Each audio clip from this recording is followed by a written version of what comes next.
Облыстық балалар және жасөспірімдер кітапханасы бақыт жолын еңбектен тапқан тұлғалармен таныстыруды жалғастырып келеді.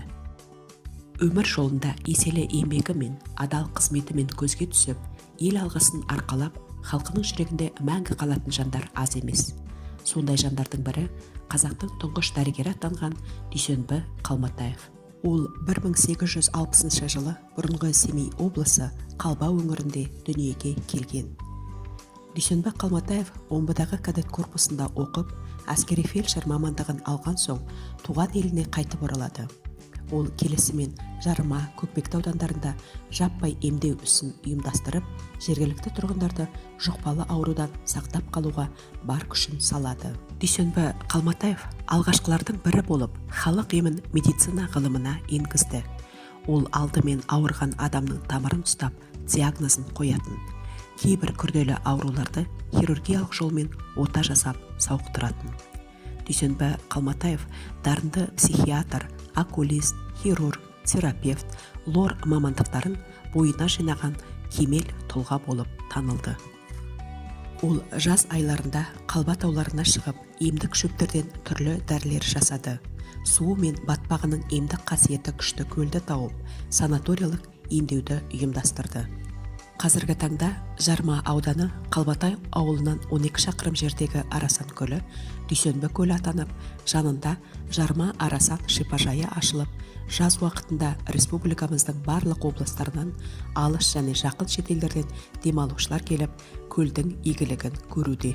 Заманында ата аңызға айналған дәрігер оны көргендердің айтуы бойынша ауруларға ықпалы зор болған.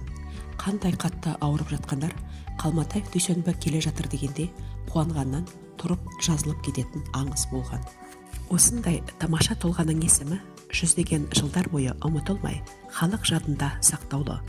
Оның айғағы Дүйсенбі Қалматаевтың атында Семей қаласында медициналық колледж, Қалбатау ауылында көше және Қаратөбе ауылында мектеп бар. Дүйсенбі Қалматаев туралы әйгілі этнограф тарихшы Мұхамедқазы Мұхамедиұлы Қарабұжыр қалба рухы биік Жарма кітабында туған жерге туын тіккен халық дәрігері Дүйсенбі Қалматаев атты көлемді мақала жазды. Сондай-ақ шығыс қазақстандық жазушы партизан Әди Шәріпов Ормандағы от кітабында Шипагер деген повесть жазып, Қалматаевтың барлық адамгершілік, білімдарлық, дәрігерлік, азаматтық қырларын кітабында ашып көрсетеді. Дүйсенбі Қалматаевтың ұлы генерал-майор Мұрат Қалматаев та әкесі сияқты жүрген ортасында абыройлы, адал, шыншыл азамат болған. Әйгілі желтоқсанда жастарды қорғап, ерге лайық өр мінезін көрсеткен. Ол туралы көптеген кітаптар жазылды. Генерал Мұрат Қалматаев бұл өмірде арына дақ түсірмей, әкесінің жақсы ізбасары болып арамыздан өтті. Енді назарларыңызға Дүйсенбі Қалматаевтың келіні Мариям Нұғыман қызының атасы жайлы лебізін ұсынамыз. Менің атым Мария Нұғыман қызы. Мен Дүйсенбі атамыздың келіні болам.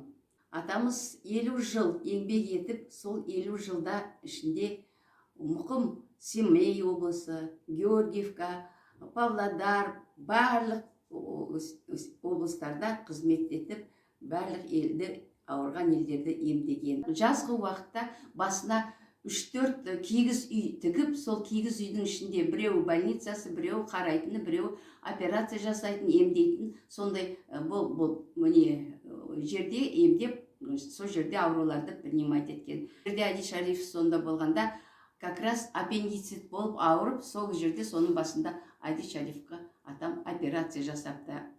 Одан кейін тағы біздің бір мұғаліміміз болған. Сол мұғалімімізді тоже ат теуіп кетіп, беттің терісіне ысырып кеткен. Соны жөндеп, тігіп, жақсылап, кейіннен бізге сабақ берді. Сол уақытта ол кісі айтатын, көрдік, ешқандай шрам жоқ, сондай әдемі беті бәрі жақсы болды. Сондай көп ауруларды емдеген.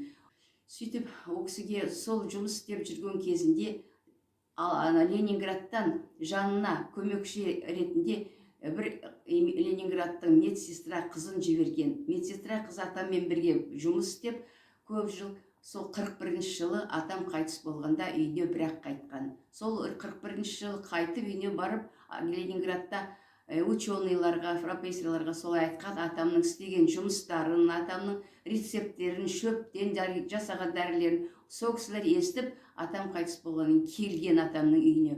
Келгенде атамның көп рецепттері уже жоқ екен. Себебі апамдар білмейді оны не нәрсе екен. Отқа соғыс басталып кеткен уақыт.